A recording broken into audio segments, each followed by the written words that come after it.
Parabéns aos papais, desde já, a todos os pais. Vamos ler a palavra de Deus, capítulo 12, versículo 1 ao 11. Diz assim: é necessário que eu continue a gloriar-me com isso, ainda que eu não ganhe nada com isso. Passarei as visões e revelações do Senhor. Conheço um homem em Cristo que há 14 anos foi arrebatado ao terceiro céu. Se foi no corpo ou fora do corpo, não sei, Deus o sabe. E sei que esse homem, se no corpo ou fora do corpo, não sei, mas Deus o sabe. Foi arrebatado ao paraíso e ouviu coisas indizíveis, coisas que ao homem não é permitido falar. Nesse homem me gloriarei, mas não em mim mesmo, a não ser em minhas fraquezas. Mesmo que eu preferisse gloriar-me, não seria insensato, porque estaria falando a verdade. Evito fazer isso para que ninguém pense a meu respeito mais do que em mim vê ou de mim ouve. Para impedir que eu me exaltasse por causa da grandeza dessas revelações, foi-me dado um espinho na carne, um mensageiro de Satanás, para me atormentar. 3 vezes roguei ao Senhor que o tirasse de mim, mas ele me disse: minha graça é suficiente para você, pois o meu poder se aperfeiçoa na fraqueza. Portanto, eu me gloriarei ainda mais alegremente em minhas fraquezas, para que o poder de Cristo repouse em mim. Por isso, por amor de Cristo, regozijo-me nas fraquezas, nos insultos, nas necessidades, nas perseguições, nas angústias, pois quando sou fraco é que sou forte. Fui insensato, mas vocês me obrigaram a isso. Eu devia ser recomendado por vocês, pois em nada sou inferior aos, entre aspas, superapóstolos, embora eu nada seja. Amém?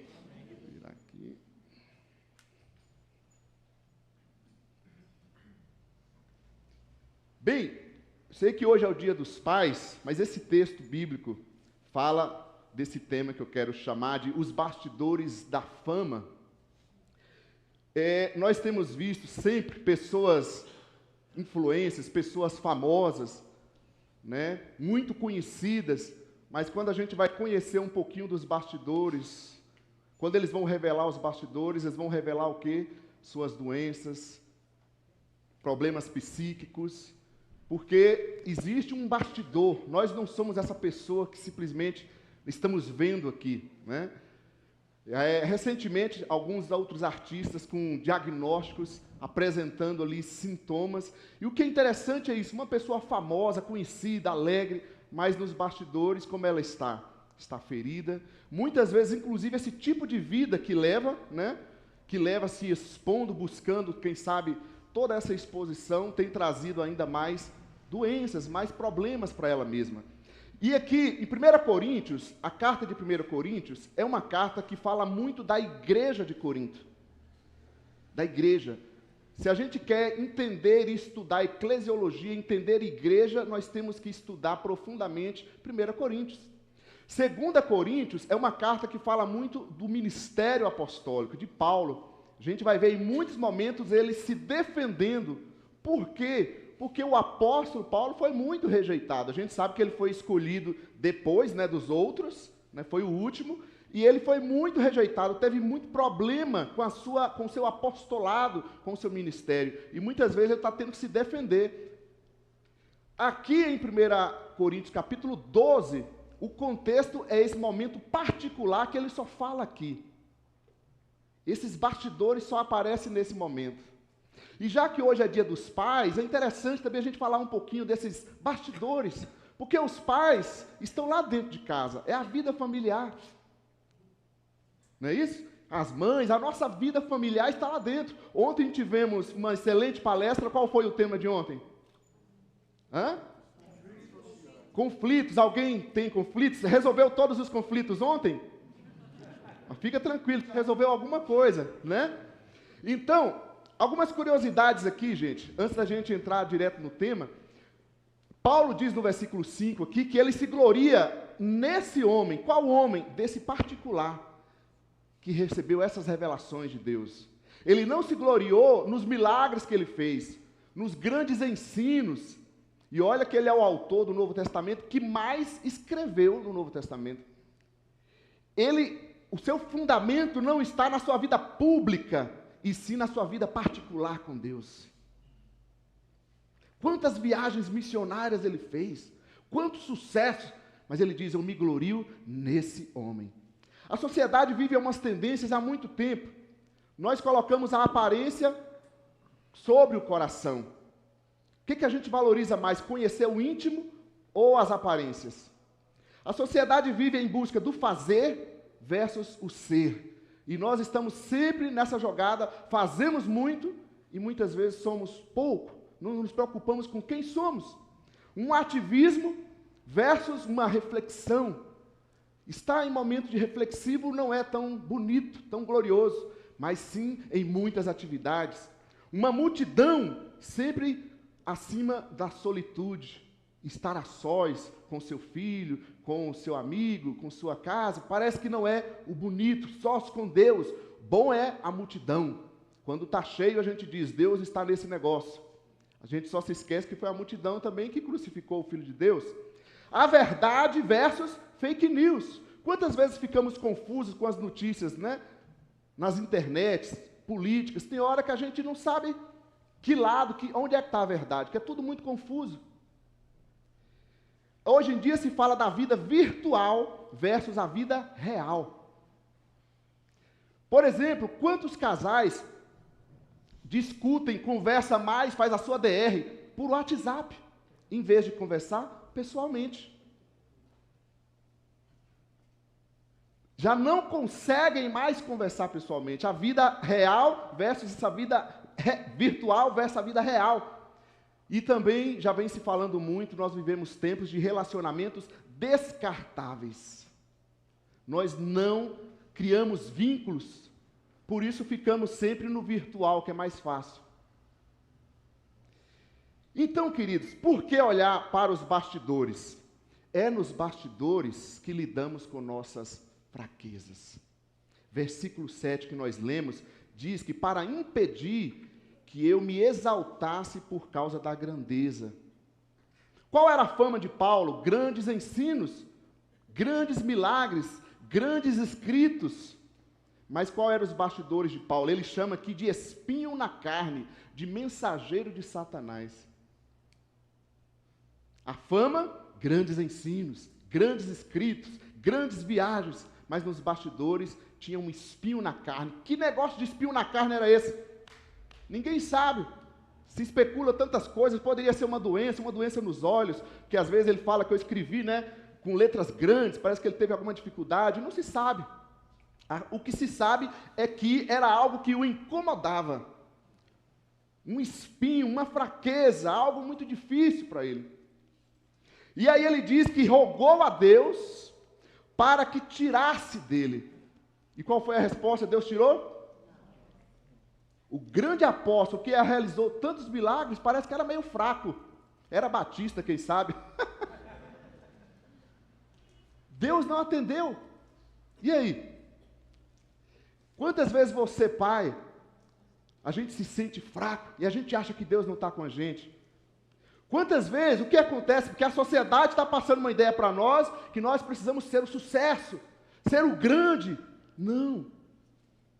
Você é pai, você é a mãe, você é a sua casa. Temos os nossos espinhos na carne, o apóstolo Paulo tinha o seu espinho, gente, e Deus não tirou. Quantas vezes você fez aquela oração e Deus não realizou? Mas aí você ouve que vai realizar todas as coisas. Põe lá escrito na parede da sua sala, pare de sofrer. Todas as coisas posso naquele que me fortalece, mas acrescenta também os espinhos na carne. Deus não respondeu. Aliás, respondeu, mas não. Você é pai, a psicóloga Sandra falou ontem, né? Cadê os limites? Deus disse não. Não atendo. Será que o apóstolo Paulo gostou? Hã?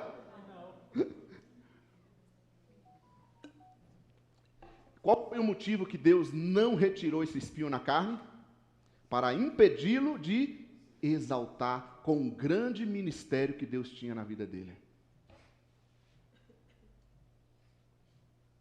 E aí? Quantas vezes nós perdemos o grande ministério, ou as grandes coisas de Deus na nossa vida, ou a vida com Deus autêntica, porque nós queremos retirar o que Deus não retira? Entende?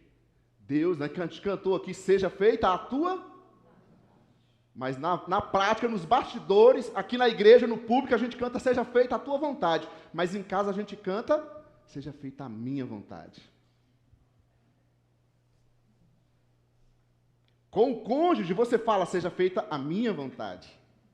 Com os filhos, nem sempre. Às vezes, um fala, seja feita a minha, outro, aí o pai ou a mãe, o outro vai lá e fala, seja feita a tua vontade, meu filho. Vai, desobedece teu pai e tua mãe, faz a tua vontade. Não é assim? Às vezes, um cônjuge fala uma coisa, o outro fala outra coisa. Vamos continuar. É nos bastidores que lidamos com nossas fraquezas. No versículo 9, mas ele me disse, Deus respondendo a Paulo, minha graça é suficiente para você. É bonito, Senhor, minha graça, tua graça te basta, queridos. Mas é bonito na vida pública, na vida particular, só mesmo tendo uma experiência de entrega profunda com Deus. Essa resposta, ele me disse, se a gente for ao sentido do texto, significa que essa resposta continuou na vida de Paulo, é uma resposta contínua, seria o nosso gerúndio no português. Aquilo permaneceu. Minha graça te basta. Essa é a minha resposta, Paulo. É não. Você tem a minha graça. E o que significa essa graça me basta? Ou seja, eu te ajudo, mas esse espinho vai ficar aí. É esse espinho que vai te manter na minha presença.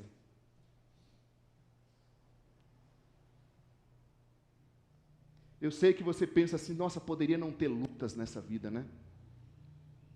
Não é assim? Quem gostaria? Agora, se com lutas a gente já não se lembra de Deus, imagina se não tivesse nenhuma luta. Não é verdade? Então, Deus diz para ele, olha, a minha graça te basta. Deus não respondeu com sim ao grande apóstolo Paulo. E eu queria deixar para a gente refletir sobre as nossas fraquezas. Você está cuidando da sua vida particular? Porque eu sei que da vida pública a gente cuida, a gente é obrigado a cuidar. A gente tem que fazer uma boa cara no trabalho, a gente tem que estar ali, mas no particular é diferente. Você está cuidando da sua vida particular, sua vida pessoal, sua vida familiar, suas fraquezas. Pensa assim, olha, fala com você mesmo, ei, lembra que você tem fraquezas. Você está cuidando da sua vida particular, das suas fraquezas, do seu pessoal, da sua vida familiar? Amém, gente? Vamos continuando? Por que falar de bastidores? Porque é nos bastidores que a graça nos capacita. É nos bastidores que somos capacitados pela graça de Deus. Versículo 9, portanto, eu me gloriarei ainda mais alegremente em minhas fraquezas. Aqui está falando do particular de Paulo. Fraquezas, esse é o seu particular, esse é os seus bastidores. Conflitos, problemas, seja entre marido e mulher, pais e filhos, irmãos, amigos, vida, trabalho. No nosso particular, nós temos os nossos conflitos, as nossas fraquezas, as nossas dificuldades. E só que ele vem dizer para nós que o poder de Deus repousa ou habita, está. Aonde está o poder de Deus? Nas fraquezas. E aonde as fraquezas se manifestam? Nos bastidores.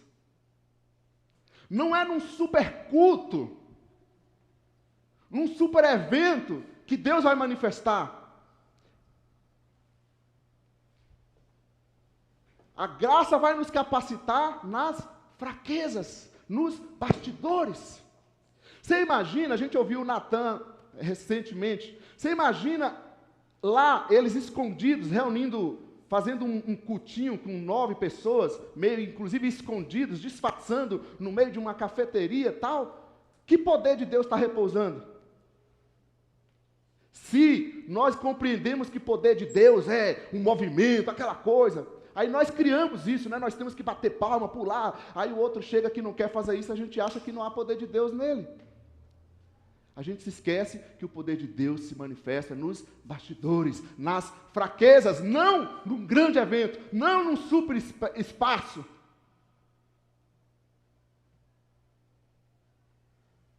Isso significa que se nós não temos uma vida com Deus no nosso particular, queridos, a gente pode estar até sendo emotivado, né? Ficando emocionado às vezes nos nossos eventos, nos nossos cultos.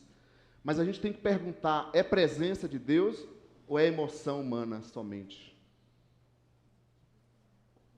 Onde é que o poder de Deus se manifesta? Nos bastidores, nas fraquezas.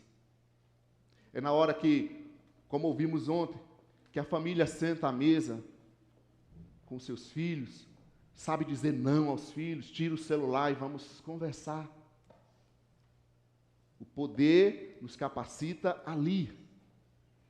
Mas aí vem você, aleluia, glória a Deus, a gente levanta a mão, faz, enfim, tudo isso, e não estou dizendo que não faz parte, é bom, muitas vezes para nós.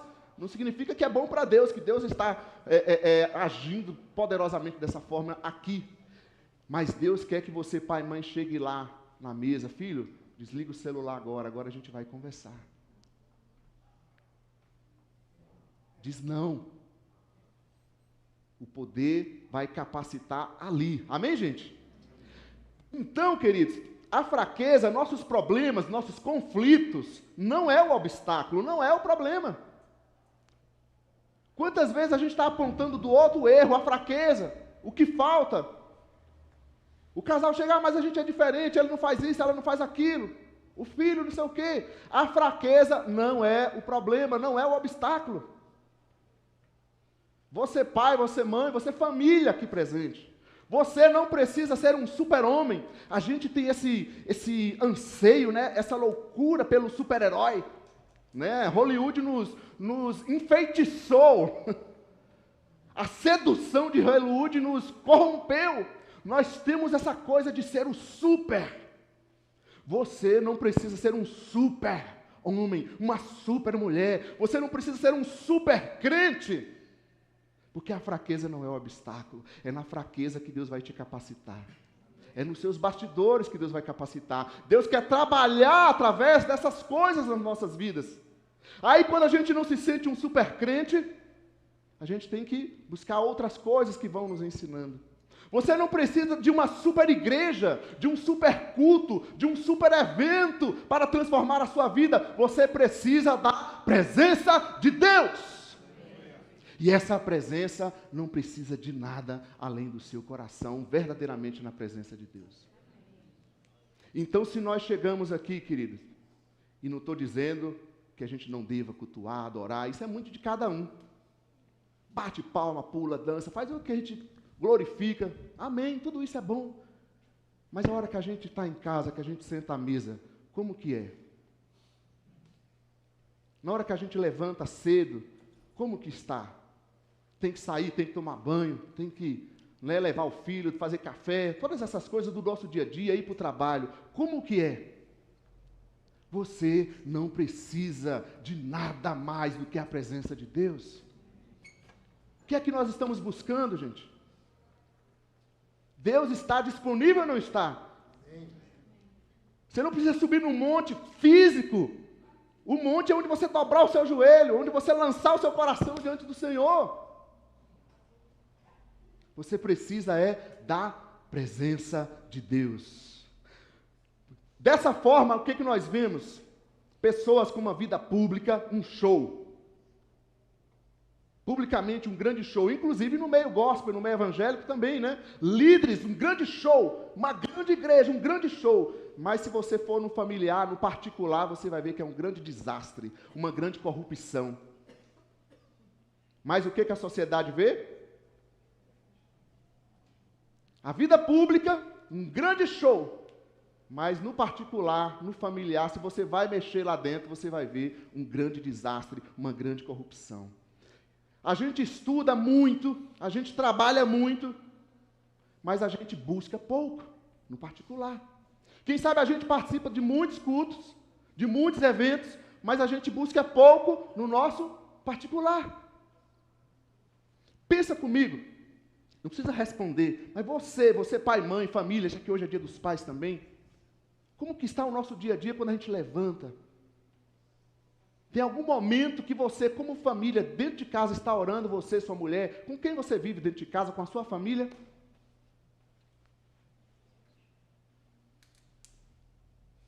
Amém, gente? Está claro isso ou está escuro? Eu costumo dizer para casais que a gente estuda a vida toda, né, para poder trabalhar, para ter um trabalho melhor, não é assim?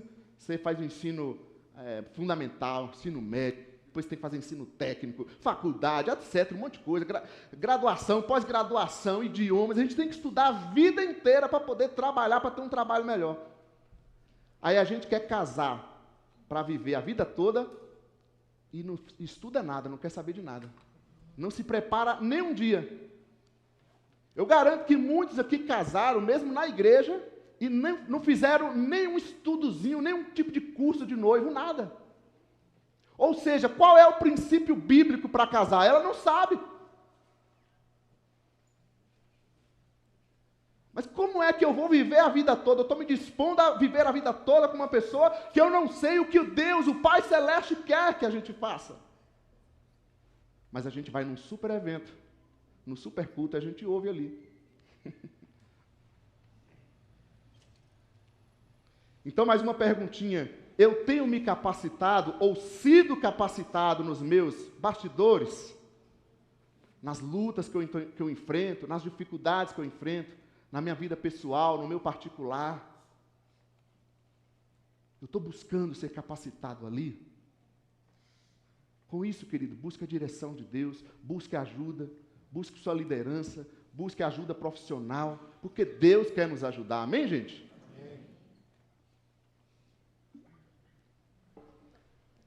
Continuando, por que falar então dos bastidores? Porque é nos bastidores que nós treinamos. Acabamos de ouvir a equipe aqui de música, né? Aí olha o versículo 10, o apóstolo Paulo diz assim: por isso, por amor de Cristo, regozijo-me nas fraquezas, nos insultos, necessidades. Olha o repertório para vocês ensaiarem aí, tá, músicos? Olha o repertório bom. O repertório de ensaio. Vocês viram vou usar a equipe de música, vocês viram a equipe de música ensaiando? Não. A gente viu na hora pública. Mas é nos bastidores que nós treinamos, ensaiamos. Entende? Então o que tem acontecido? Por que a gente está adoecendo tanto? E também, como diz alguns, emburrecendo. Porque a gente vive essa vida pública, né, nas redes. Tudo na vida pública é o sorriso, é as coisas, todo mundo bem. Mas o particular, estão tudo arrebentado. E recebendo sintomas, né, reverberando na sua vida pessoal, as doenças que esse tipo de vida está nos trazendo.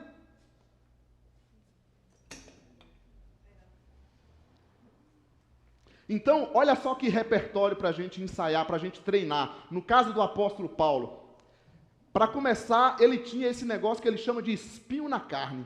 Ele tinha que viver a vida treinando com esse tal de espinho na carne. Você gosta, eu imagino que uma coisa te furando, né, a vida toda, não deve ser nada bom. Essa coisa não me larga. E ele era o grande apóstolo Paulo. A gente sabe do motivo, era para que ele não se gloriasse. Então o tempo todo estava ali, olha, não se glorie, não se sinta mais do que você é. Aí a gente vai entendendo por que o apóstolo Paulo falava essas coisas, inclusive. Não tem um conceito mais equilibrado, não tem um conceito mais elevado do que você tem, do que Deus diz para você. Tem um conceito equilibrado de si mesmo, né? Romanos 12, 3. Ele tinha um espinho na carne, aí ele diz que ele tinha uns insultos. O que é insulto? Ofensas, mentiras. Ele tinha para treinar necessidades que eles passavam. como apóstolos, necessidades de ajuda, de alimento, tantas necessidades. Quem aqui não tem nenhuma necessidade, né? Ele tinha para treinar perseguições, sofrendo perseguições só por causa da fé, só por pregar o evangelho, inclusive irmãos também perseguindo eles. Esse era o repertório que eles estavam ali, e ele ainda diz também nas angústias. Tinha muitas angústias, coisas que eles estavam passando. O que a gente poderia colocar aqui de mais palavras? Espinho na carne, insultos, necessidades, perseguições, angústias. Que mais? Que mais que a gente passa, que a gente tem que treinar e praticar na nossa vida? Conflitos, como ouvimos ontem. Que mais? Um de cada vez, calma. Abandono. Que mais, gente? Hã? Desculpa que eu não entendi. Medo. Medo? Tem medo? Que mais? Decepção. Que mais? Aí agora ficou bom. Eu não consegui. Diga de novo, por favor. Rejeições. Ilusão. Ter paciência. Como? Discriminação. E quantas coisas, gente. Esse era o repertório para ensaiar. No seu treino de vida. E é interessante que o versículo 11, Paulo diz que está se defendendo. E ele está sendo obrigado a falar desse particular. Por quê, gente? Porque ele vinha sendo desprezado como apóstolo. E ele não se gloria na sua vida pública, mas sim no seu particular.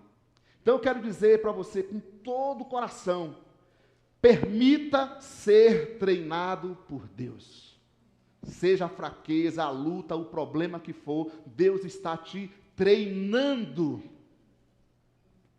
Não precisa, não busque ser um super crente. Não busque um super evento, uma super igreja que vai mudar a sua vida. Busque a presença de Deus. Permita ser treinado por Deus. Seja a luta que for, mas eu não saio da presença de Deus. Amém, gente? Amém. Eu quero trazer alguns exemplos, comparando essa vida pública com os bastidores. Karl Marx, quem conhece Karl Marx? Lembra? Eu sei que vai entrar, não, mas eu não sou dessa corrente. Calma, que não, hoje em dia é até difícil a gente falar algumas palavras, né? A gente está tão dividido, né? Karl Marx é uma pessoa muito conhecida no meio filosófico, né? Um grande autor no meio filosófico, no meio da sociologia, sobre o capitalismo, falando de dinheiro, do capitalismo, dessa sociedade capitalista. Mas é interessante quando você vai ver na história dele, de grandes escritos, independente da sua linha, uma pessoa muito importante na história, na filosofia, na sociedade. Agora, quando a gente vai olhar para a história particular, um homem que falou tanto do capitalismo era um homem que gastava dinheiro sem controle, que pedia dinheiro emprestado. Os grandes ensinos não conseguiu mudar a sua prática particular. Você quer ver um outro? Darwin, né, com a teoria das evoluções das espécies. Quando a gente olha no particular, nos bastidores, ele teve crises de vômito e outras coisas mais antes da publicação da famosa teoria da evolução. Freud, quem conhece Freud? Né? A psicanálise, tudo mais. Uma pessoa super importante, com certeza. Alguns dizem que ele sofria por compulsão, né, pela mãe. Na verdade, se a gente vai olhar a história, diz que ele reconhece, né, que muitas coisas da sua experiência pessoal influenciou a sua teoria. Então, existia, quem sabe, ali alguma coisa mesmo de fixação, o famoso complexo de Édipo. Então, assim, as suas fraquezas pessoais, suas dificuldades pessoais, contribuíram para toda essa teoria tão famosa que a sociedade segue e estuda. Vamos para o lado de igreja. A maior igreja do mundo, na Coreia do Sul, chamado pastor Po Yong-Soo, que mudou o nome para David Yong-Soo, acabou o seu ministério, o seu tempo de vida, preso por roubar da igreja. E lá é aquela estrutura de igreja diferente, tá? Ainda bem que a igreja batista tem uns irmãos que cuidam lá, se for vai ser outro, não vai ser o pastor, tomara. Mas, gente, a questão é o seguinte, um homem que fez um ministério enorme, lindo, a vida pública é linda, mas o particular, quantos milhões foram roubados e morre preso? Eu acho que isso não serve para ninguém, não é verdade? Quem quer isso da vida?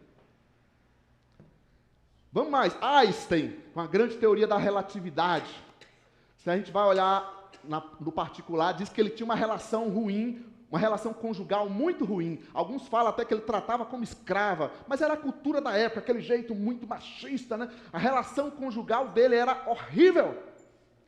A mulher sofria na mão dele. Mais um, Billy Graham, esse é conhecido. Fala, o que tem do Billy Graham?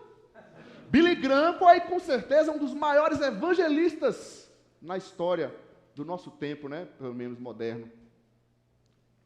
Mas, quando a gente olha no particular, ele reconhece, alguns dizem que chegou a ter algum problema no casamento, ele reconhece que ele viajaria menos com aquelas campanhas evangelísticas. O povo criou aquele personagem que ele tinha que fazer isso, tinha para quê? Tinha que ser a figura dele. Mas chegou um momento que ele percebeu que aquilo estava afetando a sua vida familiar.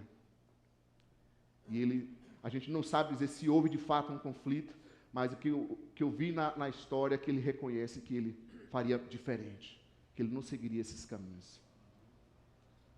Então, quem sabe, eu vou pegar o exemplo do Billy Graham, a gente possa pensar também hoje aqui, o que precisamos mudar nessa forma de vida que a gente está levando? O que precisamos parar nessa forma de vida que a gente está levando? Do que adianta a gente alcançar o sucesso e perder nossa própria alma? Não diz a palavra? Que adianta ganhar o mundo inteiro se a nossa própria alma, nossa própria vida está desse jeito? Vai ficar sendo destruída. Que adianta o nosso sucesso? Que adianta a igreja? Que adianta o cultão? Se a gente sai do culto e dentro de casa a gente não consegue ter uma vida em paz, diferente, transformada. Então, hoje é o dia da gente olhar um pouquinho para os bastidores. Amém, gente? Amém. Você não precisa ser um super pai, um super crente. Deus está contigo nas suas fraquezas. Você não precisa fingir que não tem fraqueza, como as igrejas muitas vezes querem ensinar para a gente. Isso não é santidade, isso é fingimento. Então nós vamos orar neste momento, colocando as nossas vidas diante de Deus, dizendo, Senhor, eu permito o Senhor trabalhar na minha vida. Seja feita verdadeiramente a tua vontade, não a minha. Feche os teus olhos de onde você estiver. Se a equipe de louvor quiser, ou só o violão, a gente poder cantar um trechinho aqui também.